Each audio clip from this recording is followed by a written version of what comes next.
Okay, welcome to you all.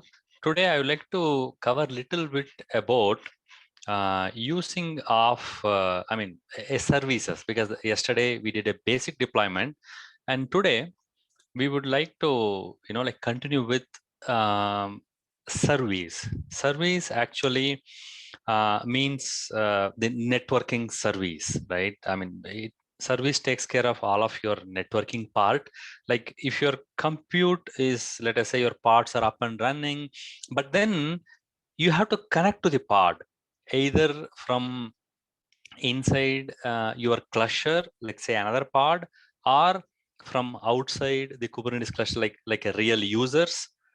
Or the third one is the kubectl port forward, where for testing purposes you have to enter a service or a pod, right? So, and as you all know, the compute inside Kubernetes is ephemeral, in the sense it's not guaranteed to be up and running. Like let us say pod 123 was up and running and you are connecting, but then it is not guaranteed that pod 123 will be there after 1 hour. So you can never connect to a pod, and you cannot. So parts will come and go if you upgrade, or if somebody pulls the power cable out of one of the physical machine on which your pod was running. Things can go wrong. So that is why pods or even deployments are not uh, to be connected directly. It is always connected through a definition, a Kubernetes abstraction or Kubernetes definition called service. Okay. Now, there are 3-4 types of services mainly. A very simple service will look like this. It is of kind service, and you should have a name for it, obviously. And then you should say selector app colon my app. So any pod or a deployment which has got the label app equals my app will be selected, and it will be connected in port 80. So as an outsider, if I connect to this service name on port 80, then this service will go to this any of these pods whose label will have this app as my app, and which is functioning or running in port number 9376. So any pod with this label running on port 9376 will be exposed as a service on port 80. So this is the very basic, simple definition. Okay, so now if you continue this, I want to start. There are 3-4 types of services, right? The first thing we want to see is a service with cluster IP. This is what by default you will frequently see. And the second one is what is called as a node port. And the final are generally the mostly used is a load balancer. So now if we go to our Lens application, see, you see this is a cluster IP, this service, there's a service by name cluster IP. Let us click and view this one. So app is equal to Flask, and this is of type cluster IP. And inside the cluster, this will always have this IP 10.16.6.133, irrespective of what is the pod.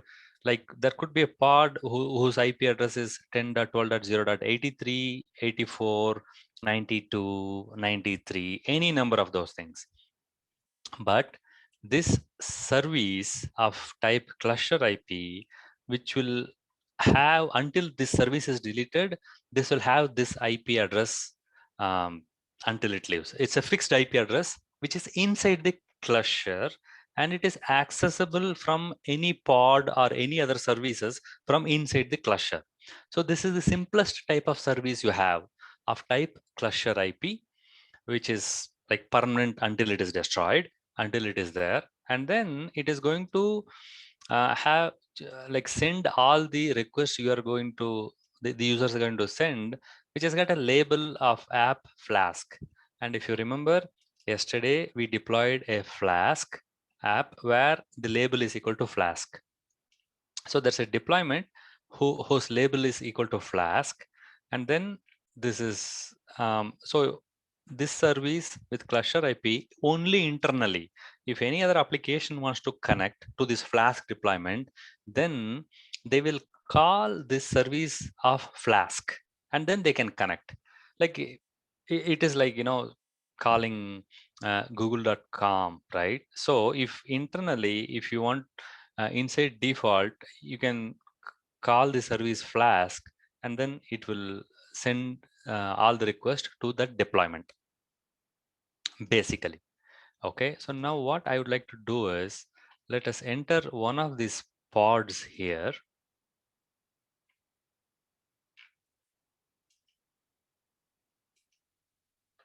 Okay, now I'm entered a pod here. Okay, so now I'm inside a pod, and let us say the ping command itself is not there. Is curl there? Okay, curl is there. So curl, let us say Flask. Okay, so this is coming back.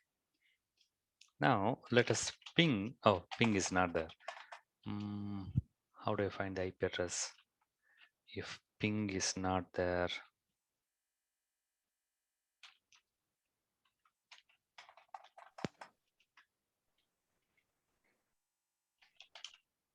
ARP itself will not be there.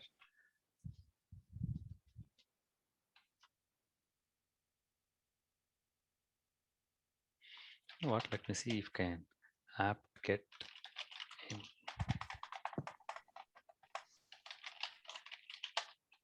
I don't know, ping is part of some network.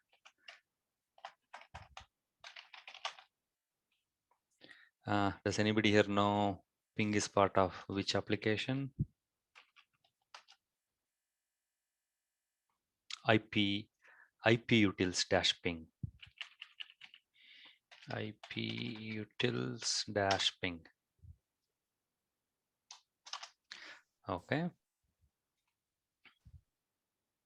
This is temporary, ephemeral. This will go.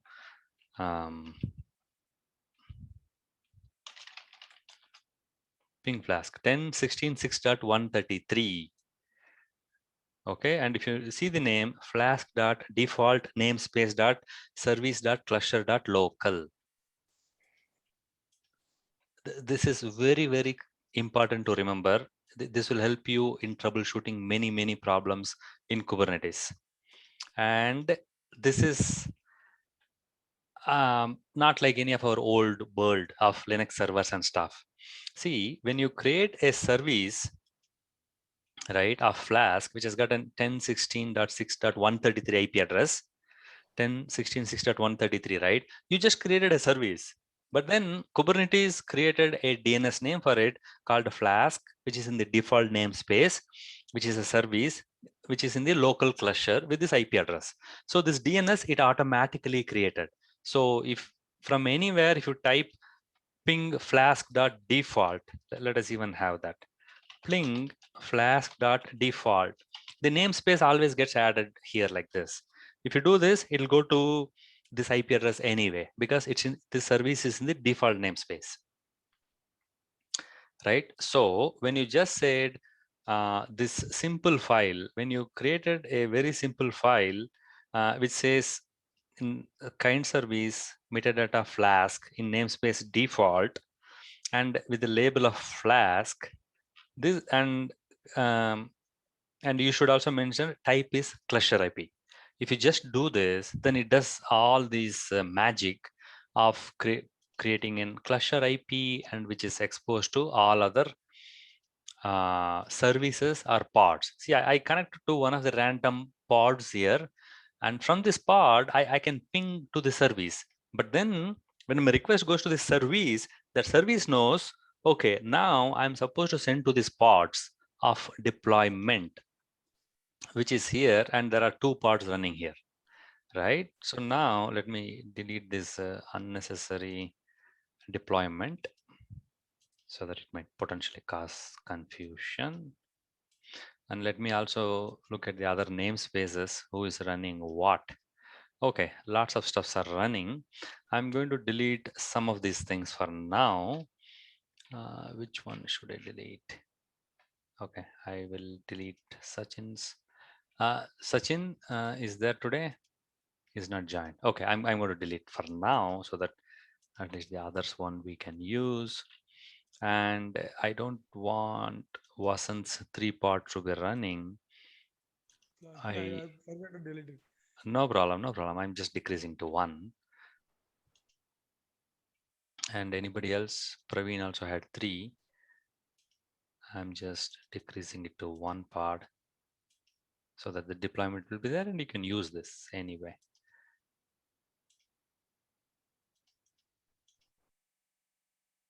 See, they're all in different namespaces.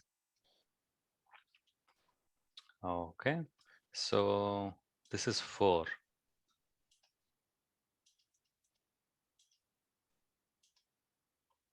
Okay, now I have more space.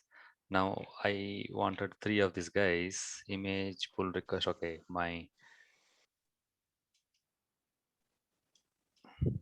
there is something wrong here.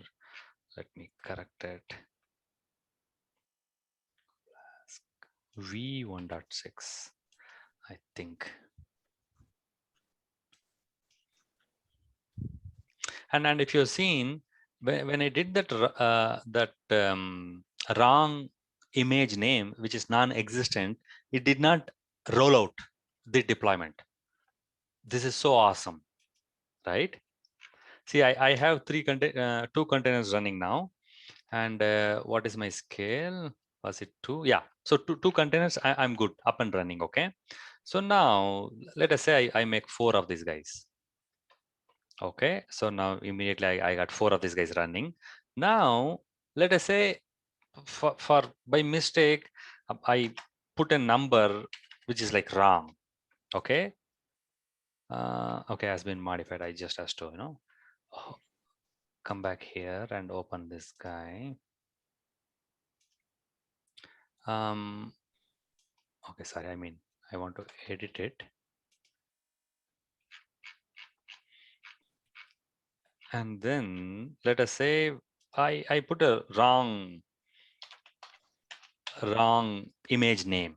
Okay, now see, now this guy will say, okay, I need to upgrade. It will try to pull the container, but then the container doesn't exist. Okay, so it says error image pull. It terminated one and tried to add one, and sorry, it added one and terminated one, added one, but then it stopped because there is an error. So it knows it should not proceed because then this healthy guys also will die. So it is stopped. And then that configuration, if you look at the bottom, it says, see, strategy of the update is rolling update, and then max unavailable can only be 25%. Max surge is 25%. If there is 4, add 1 only. Don't like add 4 and then kill 4. Add 1, and if it is unavailable, like 1, 25% of the 4 is 1. If it is 1 is unavailable, then don't continue with the rolling update. It is so awesome. So even if you do some mistake, it will it will stay with only 1. It try to add 1, and but then because there's an error, it is not proceeding, but still the application is will be up and running. And to test this one, whether the application is up and running, I'll give you the IP addresses of this load balancer. Okay, can you all please visit this URL from your browser? I'm going to copy paste in this chat window.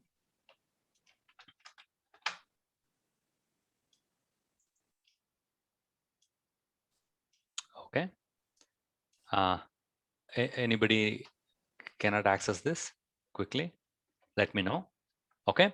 So now the awesomeness is that in this deployment, this guy stopped. We did not proceed, right? Until you make it correct. Okay. Now let us go back and edit this guy and put a number which we know which is working, like say 0.5 was working.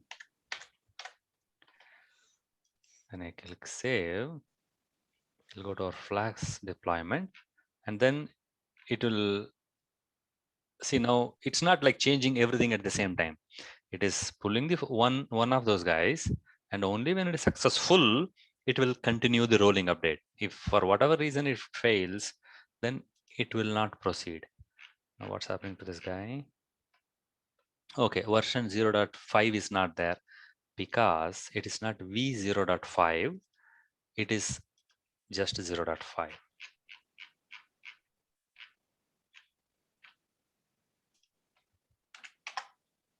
Okay, let me reconfirm that. Let me go to my tags here. It is 0.5, so there's no v there.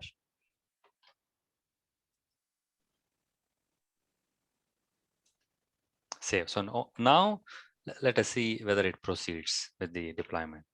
See, it's changing everything. It is container creating and then all four running. Can you believe this awesomeness? It knows like, okay, this image is not available, I should stop. Otherwise, the users will be disrupted. And it stopped until I gave the right image. Then it made one change and then second change and the third change and the fourth change, right? And if you go back to your browser, this should be up and running, right? So the services works in the background and is doing all the magic of routing and changing. Like when I did an upgrade, all the pods got destroyed. So new pods were created. So now the service removed the IP addresses of the destroyed pods and added the IP addresses of the new pods. So the services in the networking area will allow you to enter and for the information to respond back. Okay, so first we saw this is the simplest services. This Flask, which is in the default, and now these are the endpoints, which are the pods. So if your pods changes, this endpoint will change. Okay, and now there is another type called node port. So what node port does is it opens one single port beginning from 30,000 to 30,200. Okay, if you want the exact numbers, let us go here and search for, yeah. So the node port opens 30,000 to, I'm sorry, it's not 32,000, it is 32,767. From 30,000 to 30,200, 2,767. Any of these ports you can use, you can expose on each of those nodes, right? So you can connect to any, let us say you have 5 node cluster in, and you are configured, let us say this guy, let us say what port is this configured? This is configured in port 30564. So you should be able to connect to 30564 if that port is open. Let us see if it is even open. 30564. So this is the external IP address. Edit, copy, 30564. I don't know if the firewall is open. 30564. Yeah, Google's firewalls might be blocking this. We have to open it, but at least internally this has to work. Let us see. 30564.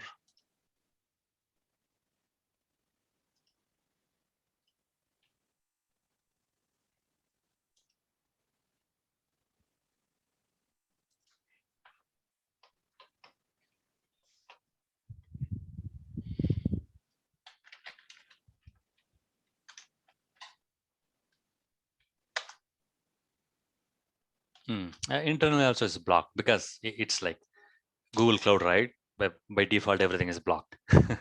But if the port is open, it will be exposed. In some scenarios, you can use this. Okay. And then, so that's the node port. And the final one is the load balancer. Now, if you see the load balancer, it will have a cluster IP because it is exposed locally also. And it will also have a node port port number, right? 30235, and it'll also have the load balancer IP address, which you all used few minutes ago. So a service deployment of type load balancer, what it will create is, it will create a cluster IP. It will also open up the node ports, and it will also connect to the load balancer. It will configure to the load balancer, and so that the load balancer, any request comes, then the load balancer knows, because of this configuration, that it has to go to app equals Flask. Okay.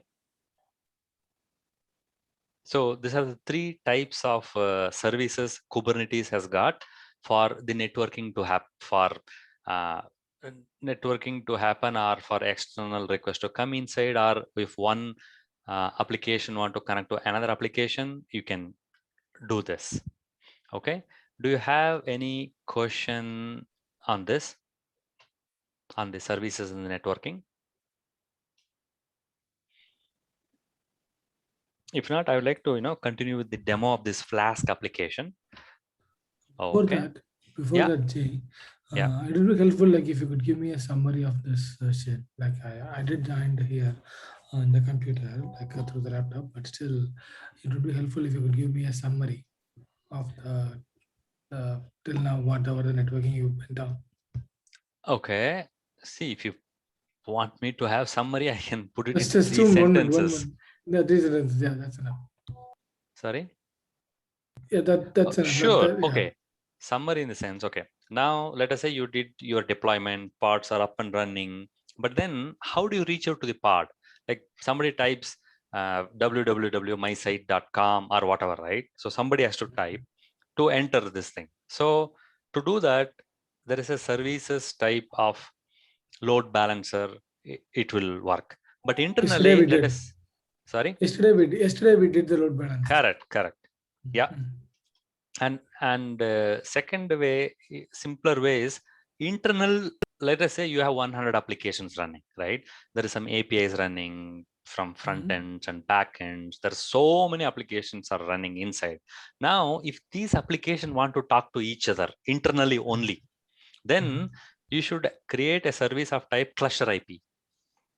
If you create cluster IP, then it will have the service name dot the namespace namespace. That will be your DNS name. So one application can connect to flask.default. As you saw, flask.default. I think svc.cluster.local. With that name, you can connect any service to any other service. Like you can create as many such names internally. If you create a service, that name will be automatically created for you by default without any additional effort. Okay, but that right? needs to be in the cluster IP. That needs to It will use the cluster. it will create a cluster IP for you. Okay, I can show you a quick way how to create a, let us say, just a simple service. Okay, this is service. Okay, I'm just saying my service 2 and app is Flask. I'm not saying anything. I'm only saying service and okay. Here cluster IP, it's not even mentioned. You know why? It is because by default, if you don't mention anything, it will create a cluster IP type. That's the default. Okay. So now my service 2 app is Flask. I click create. Now a new one will be created called my service 2. If I sort it based on the time, this is created. Now if you see, this is okay. This is of type cluster IP. If I don't mention anything, it is cluster, and it got an IP address. Okay, which is cluster IP, and port number is also. That IP is reachable. That IP is reachable internally. Within the cluster. Yes. Correct. So that, let us test it out now. My dash service 2. Okay. So let us go to a pod. Oh, we are already here. Okay. So let us curl my dash service 2. Okay, maybe I did not mention the port number, I think, correctly. Okay, see now, okay, this is the pod is running in port 80. I was careless there. Okay, so now this will work. And now when I saved it, it gave an cluster IP, right? I did not even give a cluster IP. I did not even say this is type cluster IP. This is default. And when I created it, it created this IP addresses and did all this magic. Okay. Now, as I did this, look at the magic, right? So it goes there. And now let us also do a ping. I don't know, ping is there on this pod. See, this is the problem. So apt-get update.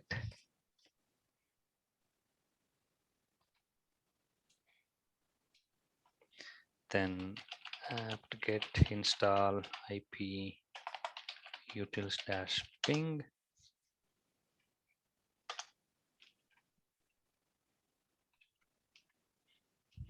Okay, ping my dash service 2 dot my dash default, to be very specific. Is it service or server 2? Service. Okay, working with servers. Yeah. See, 10, 16, 15, 121. This IP address, it was created. Right? So now if I curl this guy, it will go behind to those parts and it's sending me the response. So if I curl this service, it gets this IP address, right? Which did not exist 5 minutes ago. But if I do curl, it goes to this IP address. But then behind this IP address are all the pods which are selected based on this app equals Flask value. So it goes to the IP address, but then the service knows, okay, I'm just dummy. I'm supposed to send it. Whoever has got a deployment or a pod where the app equals Flask, it will send. And it goes and it comes and it responds back. So every communication has to happen through the service, like internal, even the internal clusters, they can't directly talk to the internal to internal, you can call, correct. Internal to internal, you can speak to cluster IP service. Cluster IP service, got it. Yes. Thank you. And this can go to Google also, because that's going out, right? And I'm not blocking anything. See, it can go out. That's a different story. But then if you would want to speak internally or external people want to come, these are the 3 types of network services or network communications can happen, which you will create. 3 types? Yeah, many types are there, but cluster IP is the default. Default, okay. Yes, and node IP it exposes each of those nodes in that port number, so that you can have a load balancer connect to each of those nodes. Okay, so it's not just the instead of sending to the parts which are residing in the same node, it can redistribute the load with the node level. At a node level, Ines. No, it is a way to enter. Look, let us say external load has to come to this machine. Okay, like somebody want to connect to this service, which is inside, where label app equals my app. Yep. Now, if you do a node port type, what it will, one sec. I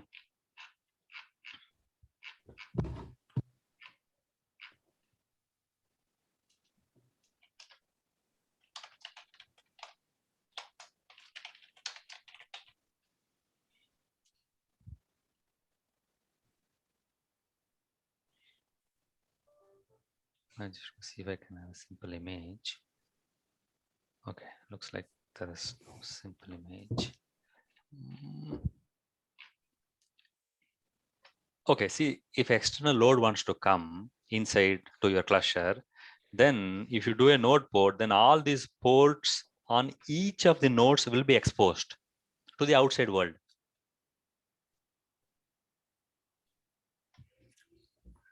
Each of the nodes will be exposed to the outside world, right? Correct. Each of the nodes will be exposed in this port. So if you want, you can connect to this node or this node or this node, or you can put a load balancer here, and you can configure load balance to go to this machine and this node on this particular port, and the information can go. And then when it comes to the node, then Kubernetes knows, okay, this is this service, I know where to send, and it'll send it to this service, to that service which is internal.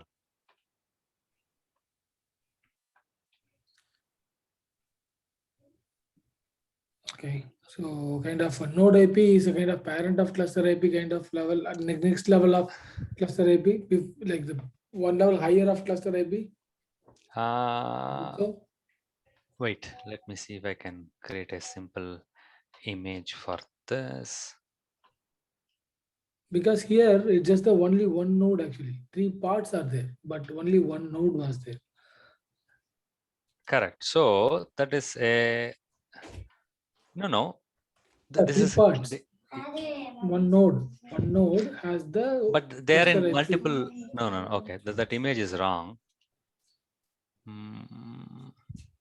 Okay, does this makes better sense, or you know what?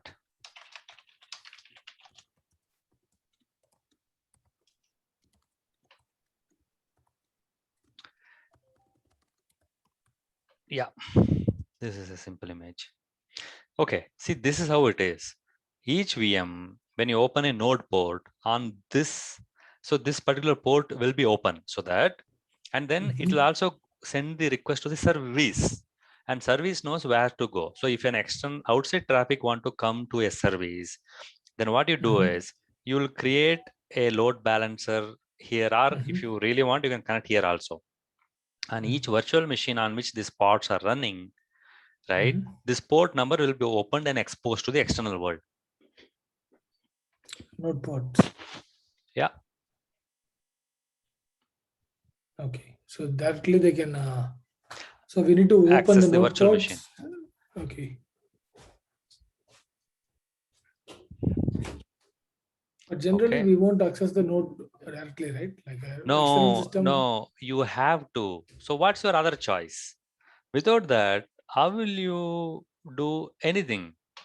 Okay, let me show a simple diagram here. Okay, so now this is your nodes. You have multiple nodes, and on these nodes, you know what? You have part setting.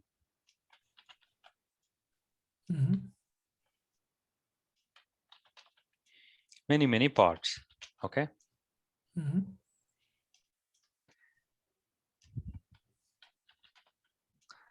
Now the nodes are real.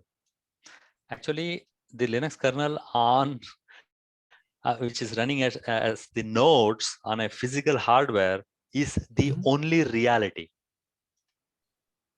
Yeah. Right. So I got a pod here running.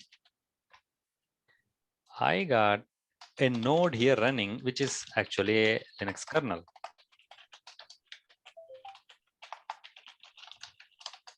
Plus OS if you want to call. Okay, I'm running here. Now there is a user here. How will this, and let us say that there is a service you are configured somewhere here. And let us say on this machine, you have configured a services across global. Kubernetes does that magic. Okay. Kubernetes knows if somebody calls a service or an IP address, Kubernetes knows where to send the request.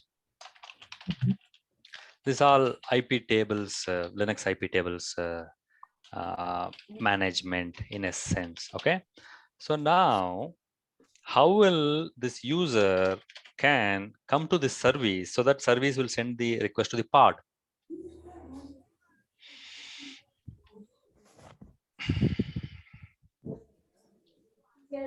Okay, so that is the fundamental question. Load balancer Like the service type Load of balancer is outside. Mhm. Load balancer is outside Kubernetes cluster.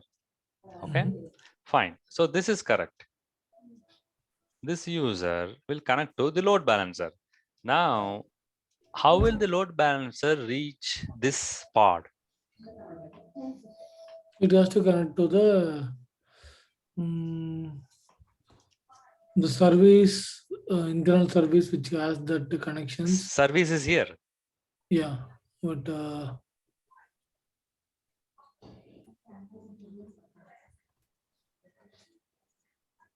through the node.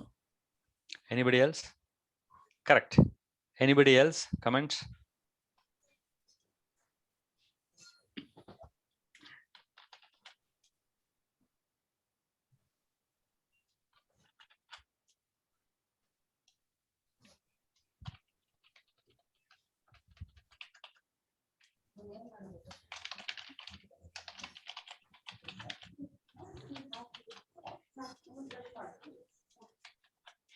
Whatever you do, you have to come to this network interface of this Linux operating system. Linux operating system is the reality, right? Kubernetes runs for now mostly only on Linux operating system, the whole of Kubernetes.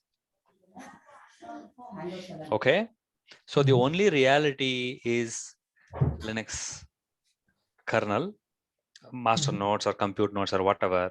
So in reality, your load balancer can only send request to this network interface. Whether it is virtual or physical, that is immaterial. If packets has to like transit, if packets has to travel, then this is the reality in which it has to travel, right? So this is where the node port comes into. See, you can have 1000 services inside your Kubernetes cluster, right? And let us say this is app A pod, uh, say pod of app A, and this is pod of app B. Okay, so this is running here, and it is running here. B is here, and here, and here, and here. Let us represent this in different colors. Now you have pod B here, pod B here, pod B here, and this is also B. Okay, now let us say this is service A. Copy paste service B. Okay, so now the only way the external can come is they'll come to the, I mean, for this Linux kernel or Linux operating system where it is running is from here to here to here. And then if it is A, then this guy will send it back here. This is how it happens. So these guys are cluster IPs, the default ones, right? Services A,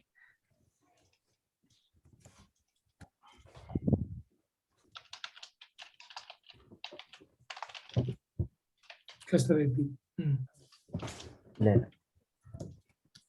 So this one is the node port. okay, and this is the node port. Okay, Which one this is is node also port? part. Wait, I'm coming there. These three guys of service of node port, which has creates a a cluster IP.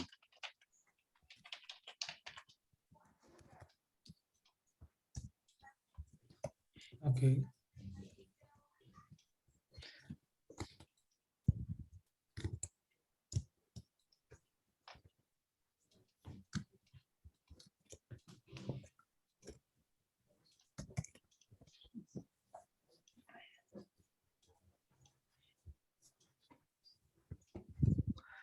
Okay. So now the third one was the load balancer. When you create a load balancer, it will create a node port and it will create a service also. When you create a service of type load balancer, this guy will create a node port and it will create a service. Oh, okay. To see this, you can see here. Okay, see cluster IP doesn't have a node port anywhere here. Okay, but if you go to any node port, this node port guy, you see there's a node port of 30568. That is nodes port, and it's of type node port, and it created a cluster IP also, which is internal. Right, so you can access this node port internally also using this name.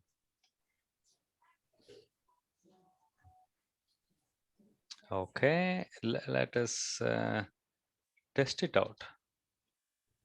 This node port is for the only system. So this node port is for particular node. Each node, when I create, it exposes each node on a port greater than 30,000 and less than 32727. What was that number? Looks like I have to remember that number.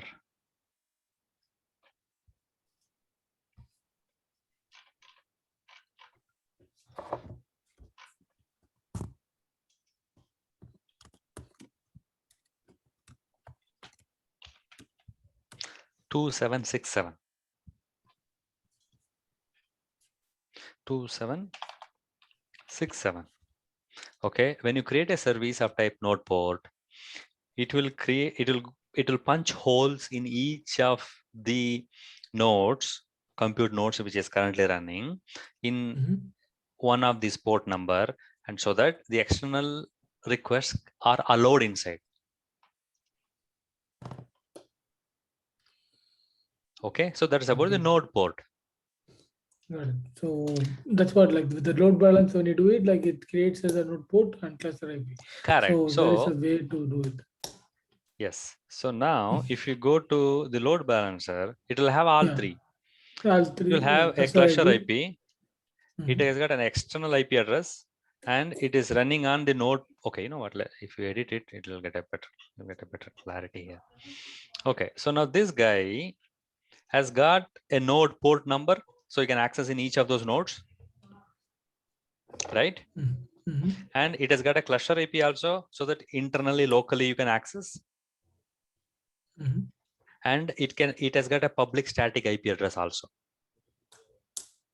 right? So this is public, which we are accessing. Okay, so if you want that's what exposed to the outside world. Correct, for you, like you can enter this value and access this in actuality now. Was it this? Yeah, right. So it is in reality, as in this minute, exposed to the whole world. Yes. Just because we have this configuration here.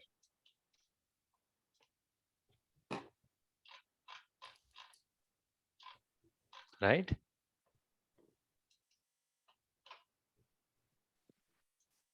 So these are the three types of services. Internal only, this guy opens each of those ports for the external load to come.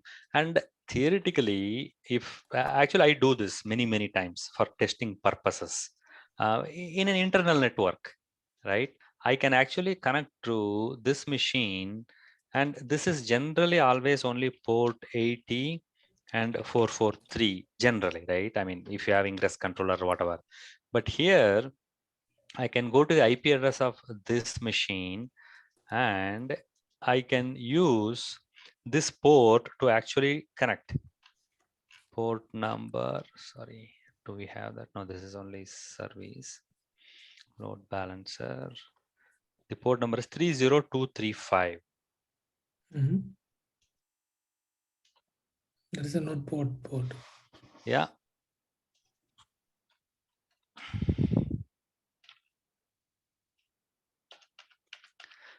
(30235) TCP/IP. I can connect to this guy if I want, if the firewall is opened here. Actually, the firewall is the one restricting to connect to the outside world to the This Google particular Cloud. node. Correct. So we have to open this firewall port for me to connect.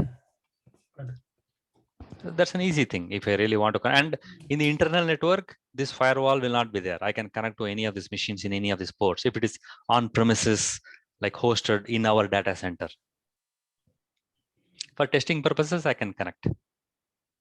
And if I connect to this network service, it will go to this service, whatever it is, and then it will go to the pod, and then it will respond to me back. Okay. Okay. Sorry, apart from the firewall, apart from the firewall, is there any other Kubernetes security which stops accessing from a node directly to a node? Many things. Yeah, Kubernetes security is a big topic. Okay. It's a PhD level topic, right? So there is so many places you can block. That's all networking area, right? You can have some networking policies if you want. Network policy. We can say ingress, from where it can come, where it can block, all those things. Restricted. Yes, ingress, whom can come, who should not come, egress, who can go out, who should not go out. All those things you can do it. And then see, there's multiple levels of firewall and security here. If it is public cloud, then there is like lots, because everything has to be blocked by default and you have to open it and stuff, right? And security, if you look, so that is about the network security. Now there is like lots of topics about security, like you should ensure your container is secure, your deployment only has got ports open, and there's a big topic, right? The security. Okay. Anybody else has got any other question? I have a question. Now we have 2,767 ports, right? Correct. Each port is mapped to one service, and each is having like say a separate cluster IP corresponding to that service. Correct. Okay. So in that case means that's the max limit of services which can be on that particular, what you can say. No. It might be the higher numbers, but yeah, just I want to relate the things here. Okay. Interestingly, you don't need more. You almost always, you are not going to expose. Okay, let me correct myself. Interestingly, there's only one port you are going to expose to the external world. It is going to be 443. Right. Yeah. Okay. So now there is another concept of Ingress Controller. Ingress Controller, which is actually a pod or multiple pods, right? It's a deployment of one or many pods, right? So what we will do is we will install this Ingress Controller, and this, all the request which is coming here, right, will never go to the service. It will only go to the Ingress Controller.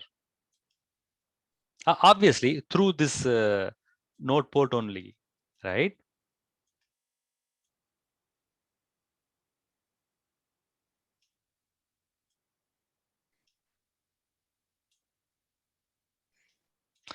This will come here, and this request will come here. Okay, and whatever request comes here, it goes to this node port and comes here. So to the external world, you will only open port 443. Even if you have 100 applications and they're all running from across the globe. From the load balancer point of view, like you will only allow, let us say, my www.mysite.com, or you'll say for example sales.mysite.com, like this, or you'll say www.mysite.com slash say inventory or my query or whatever, right? Whatever your external people or the users are actually, you can even have multiple sites like www.mysite2.com. Okay, all these things will have only one public static IP address of the load balancer. When this request comes here, all the requests will come only to Ingress controller. Now this Ingress control guy will decide which service it has to go, and then the service will tell which pod it has to go. So interestingly, you only need to have one port and one load balancer, and only allow one node port to open. Just sufficient. You don't need any other node ports, because the whole Kubernetes cluster depends on this Ingress controller. And then obviously this will not be only one, but it will be of three, let us say. So all the requests will come only to Ingress controller, and in Ingress controller, we will configure if the request comes to mysite.com, send it to this service. If the request come to sales.mysite.com, send it to this service, and all those internal magic and routing will be done by using this Ingress controllers. So you don't need to use 2,767 ports. Only one port is enough. Even if you have 1,000 websites and 1,000 services, one is enough, because all this configuration, you will do it in your Ingress controller, in your Ingress. And just to give you some more information about Ingress per se, you should go to landscape.cncf.io, and there is many of these providers have Ingress controllers. Like Contour is an free and open source Ingress controller, and Envoy does it, and Emissary Ingress, and then this HA proxy is one of the top. Nginx is the top Ingress controller in the world, and then many of these guys does Ingress job. I surely know this Glue is an awesome Ingress controller. Kong is also, and where is Ambassador? Ambassador is also an awesome API gateway, they call it generally. Oh, where is Ambassador? I used it in one of my previous projects.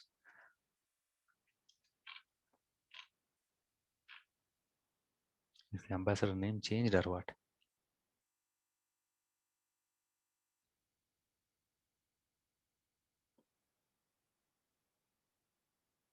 Really? Okay. There are so many free and open source which is listed here, outside here.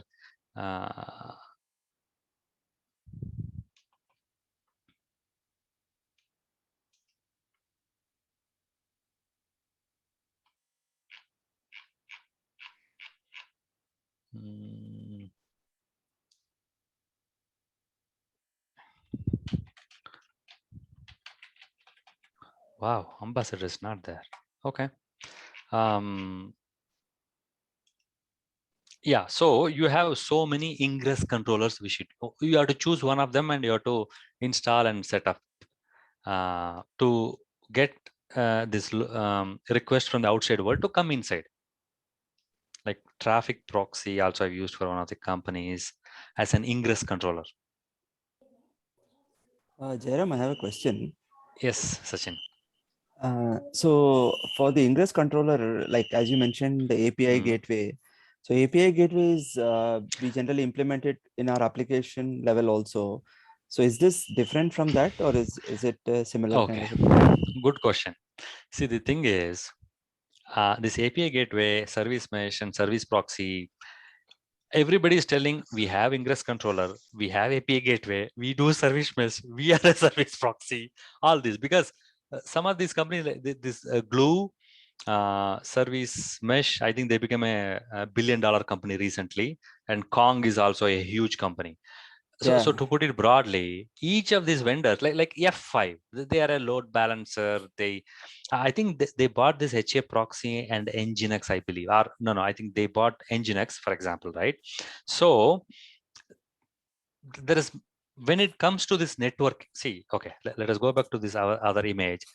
Okay, so you need to have a load balancer, and then all these things is done by Kubernetes, and then you need to have at least an Ingress controller, and obviously integrated with the load balancer. Load balancer is network load balancer, it is outside. So this Ingress controller is what all these like service proxy people, API gateway people, service, all these people are saying, hey, we give you Ingress controller, and then we also do API gateway for you. Like each of these companies which is listed here can do API gateway plus Ingress controller, and more, almost all of these things they do Ingress controller, and then they have other capabilities, right? And then service mesh, some of these does Ingress controller, are at least integrated with these guys, and they do like, you know, how the information is routed inside. So the services area is complex. There's many components, and everybody wants to do everything. But fundamentally, what everybody does. Okay, one second. Where is my drawing? Fundamentally, what we need is an entry point, like wherever anything comes, it has to be routed, right? Right. That is all. Okay, so there's lots of misnomer, there's lots of sales and stuff is happening. So we should take it with a pinch of salt. Like if you go to any of these websites, each of these product vendors has got every component. Right? They say, Yeah. yeah, if you speak to Kong people, they say, yeah, we have API gateway, we do service proxy, we do service mesh, we got Ingress controller, everything. Right? Yeah. So we have to pick and choose. So what is good for the company?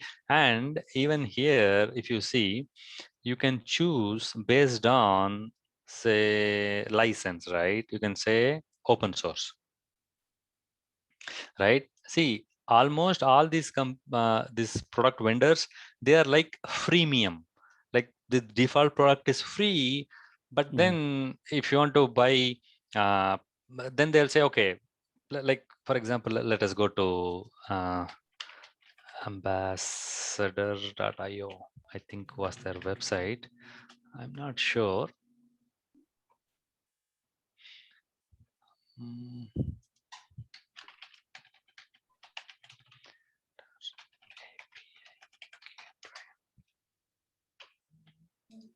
Oh, getambassador.io.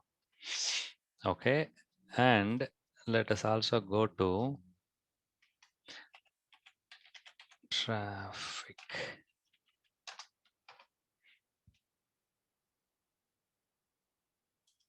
Okay, now if you go to ambassador, they'll say we have all these capabilities. See here, they have a service management UI, continuous deployment engine, and they separate out. They have an API management, observability, right? And they have other capabilities.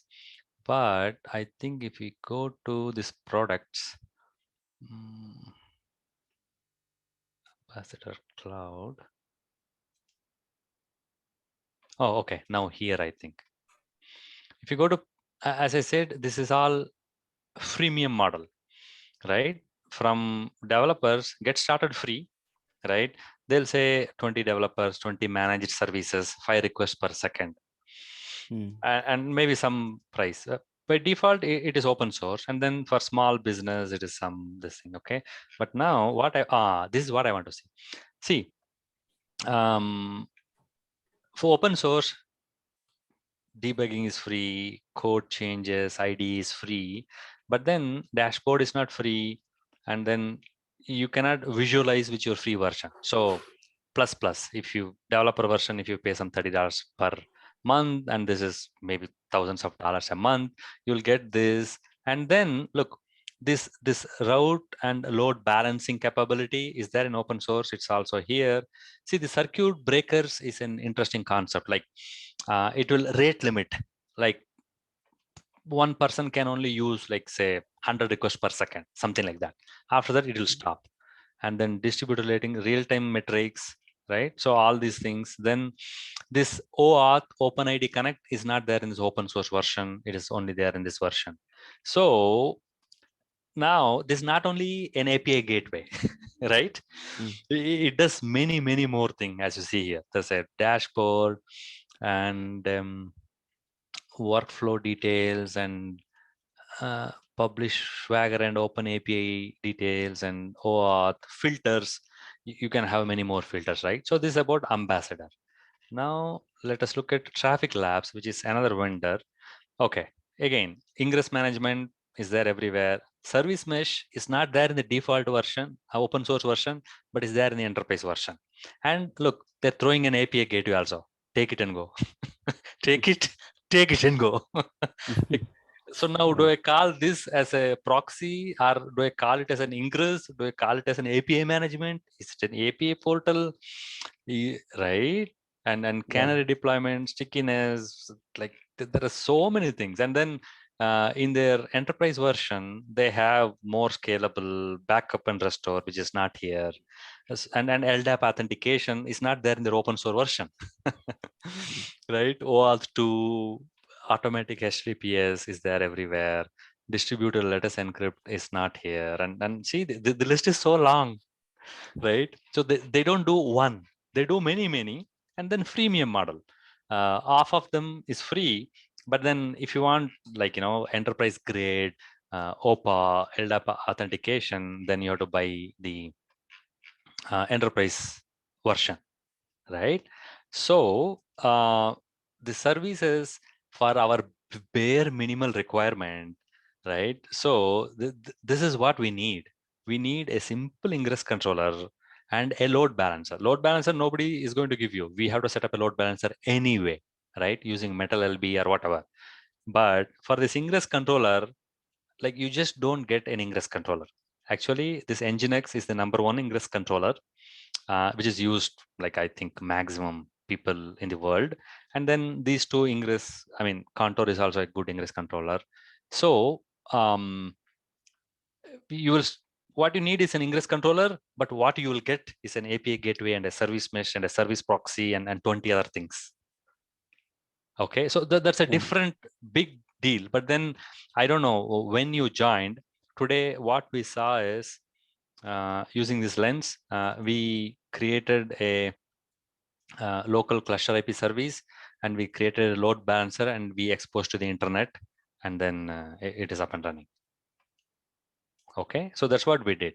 So networking is a very, very big topic, but then for us, whatever we did today is bare minimal sufficient, obviously. But then there's lots of other things. We did not touch about ingress in depth, but then we have to deploy an ingress controller, and then that itself, we can do a simple ingress also, which maybe in next week. But then to get our application exposed to the internet, this is a starting point. Okay, so now I want. I have a question. Go ahead, please. This ingress controller, like it's so many vendors, doesn't Kubernetes have its own native ingress controller? Nginx is Nginx itself is like an Apache web server, right? So what Kubernetes people did is, initially they had Nginx, which was tightly integrated, and it comes with almost all Kubernetes distributions, Nginx, this ingress controller. Okay. So you can use Nginx and be happy. But then when you have a bigger scale and you have hundreds of services and hundreds of this thing, then you will need observability. Then you need service mesh. And then almost always these days, everybody's writing APIs. Then you need an API gateway. By default, Nginx cannot do any of this thing. It's an ingress controller. But then see, everything has to come inside. Ingress controller takes hold and it distributes. But then after that information comes, like there are lots of things you can do with information like observability, what is failing, how do we alert it, how do we load balance it optimally, and then how do we scale it to a bigger this thing, and then API gateway, and then lots of other capabilities you want to have over time. Okay, not that when 1,000 people are using your applications, then none of these things is needed. Nginx Ingress Controller, which you can deploy it in 10 minutes and do a basic configuration for all the services attached to the load balancer. Life is good. For few dozen applications and few tens of thousands of users, especially on your premises, if you want to do Nginx, I've seen is more than sufficient. But I've also seen when the requests are something like 10,000 requests per second, and your delay, they're looking for like, say, 50 milliseconds for request response time, like N95, N99, then you need to go for a fully established, like highly capable supported Nginx, maybe, which is owned by F5, I think, right? And even if you go to this Nginx, right?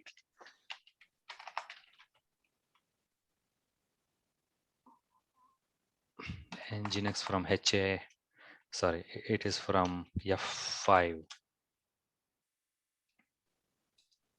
Okay, now they call it as an application platform, right?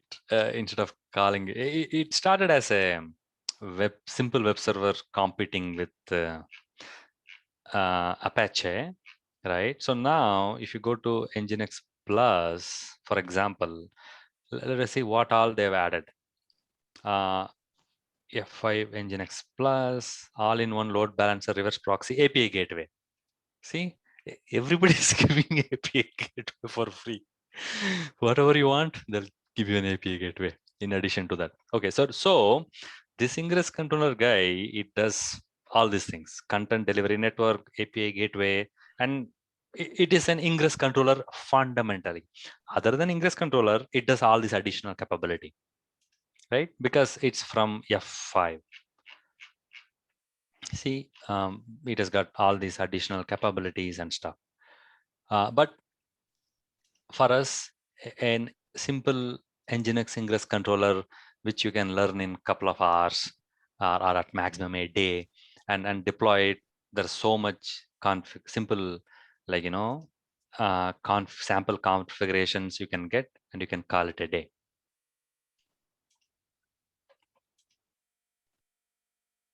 Okay. Yeah, but you need not look into all of these things or any of these things. Nginx is the #1 free and open source Ingress controller, which is used with Kubernetes, and by default, almost all Kubernetes comes with Nginx Ingress controller. So that's your starting point if you're learning. After that, like if you've got like hundreds of services and millions of people want to use your applications, then you can add any of these like capabilities. And interestingly, this contour was part of VMware, and VMware open sourced it. Let us see this.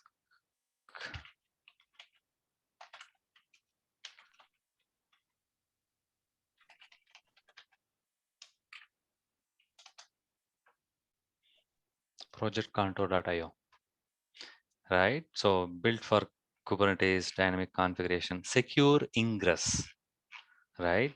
So it uses Envoy inside TLS certification.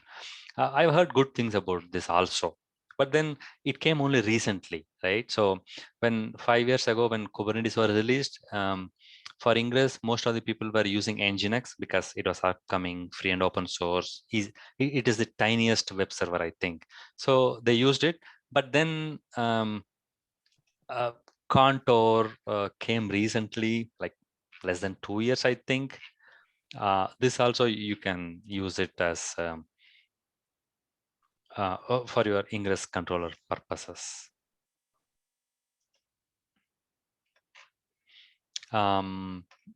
Yeah, and there's lots of other tools which you can use. Most of these things open source, like distributions. Recently, Amazon came up with their own free and open source Kubernetes distributions, EKS Anywhere, which you can install on your premises. Okay. And Rancher is from SUSE Linux, which is used. I think most of the companies use Rancher, and this OpenShift is from Red Hat. A certified Kubernetes distribution, you can download and use it for free. And paid version is also there, obviously. And yeah.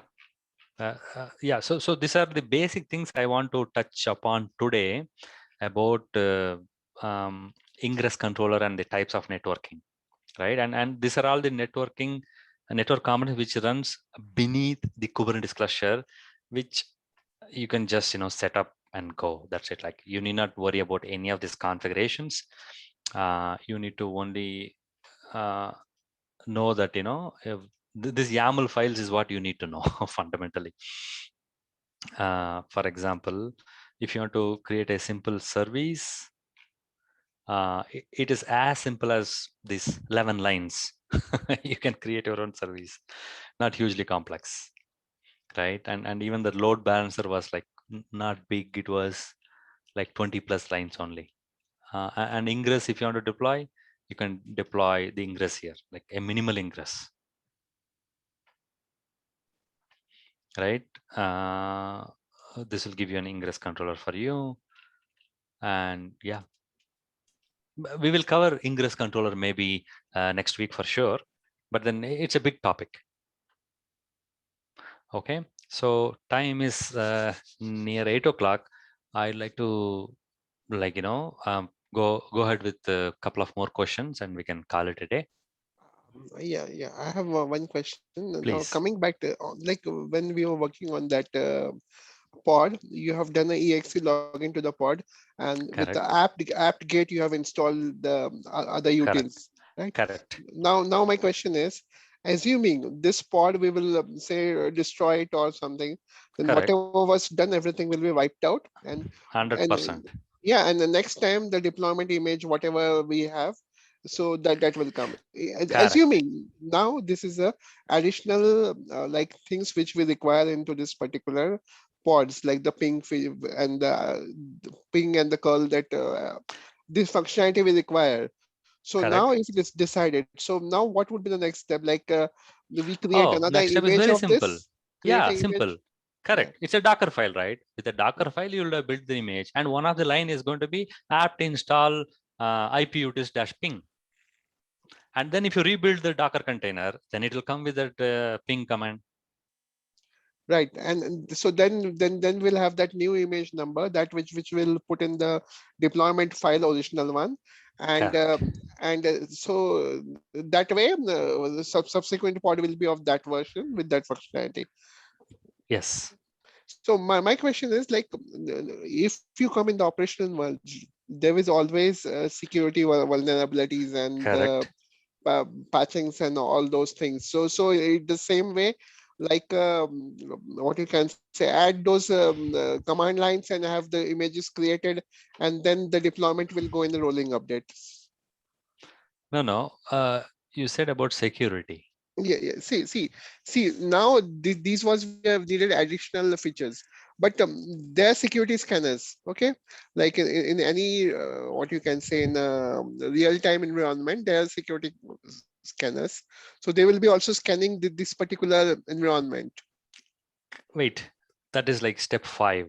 Even before you build, when any Docker container is built, right, wherever you're building, you should integrate that with some security scanning tool. Okay. Step 1. Right. So now, if you see here, this Docker can do a security scan. Okay. I think I'm not sure where it is. Like till last month, I used to pay this $7 per month. And then if you upgrade to Pro, they'll do a free security scan. And then after every build out, right? They'll tell you, okay, these are all the 300 security vulnerabilities you have. Okay. So security is not like it comes later. Even when your code is being built, it is being security analyzed.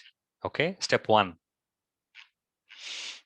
And then, okay, if these security vulnerabilities of high severity, then obviously you should not have it. Then you should find out some equivalent or upgrade to the latest one or whatever, right?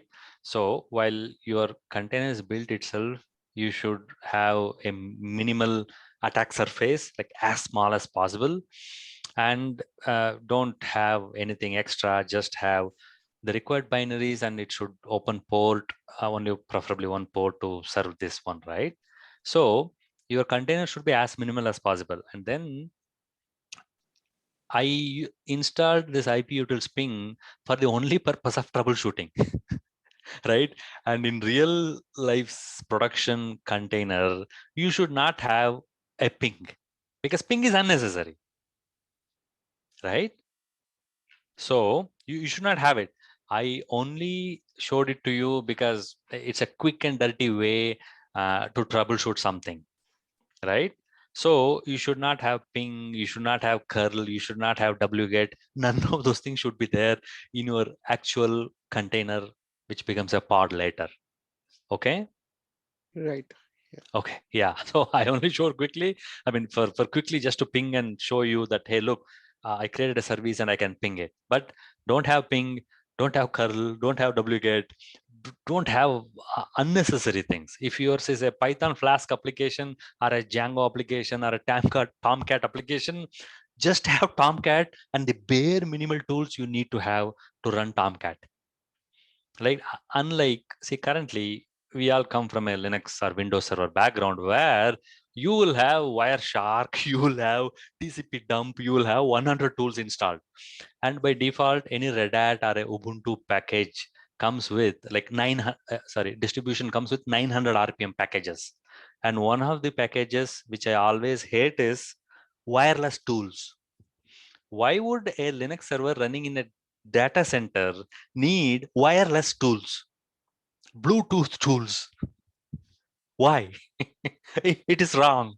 It's a security vulnerability, right? Let us not do it in the container environment. Container is just a shell to hold your code, which is business logic. You should only have business logic in your code. It is not for infrastructure, connectivity, Wireshark, or like none of those analysis should be there.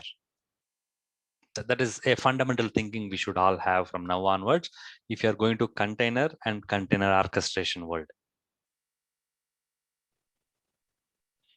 Right? Yeah, got it. Yeah. Thank you. This should be bare minimal. I will hate to see wireless tools, Bluetooth tools on a container, right? Because containers should not even be run as root, by the way, right? Unless you're very sure you need these things, you can have it. But then by default, business logic. This is a deep insight I got recently only. Your container should only contain your business logic. Everything else is fat. Everything else is a attack surface. Everything is like fat. Everything else is unnecessary. Business logic. When a user comes to your website, he should have a front end and there's a back end, right? So when the user or your customer or whoever is consumer of your website, it could be an API, whatever, only it should be there in your container.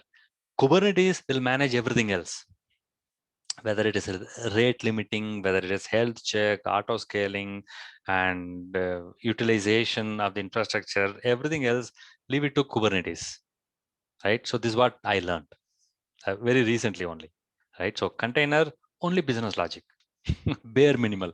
You can have sidecar if you want to do something else, right? Like some networking things, some failover things, some pre-container, post-container, all those things you can do in a sidecar at maximum. Okay.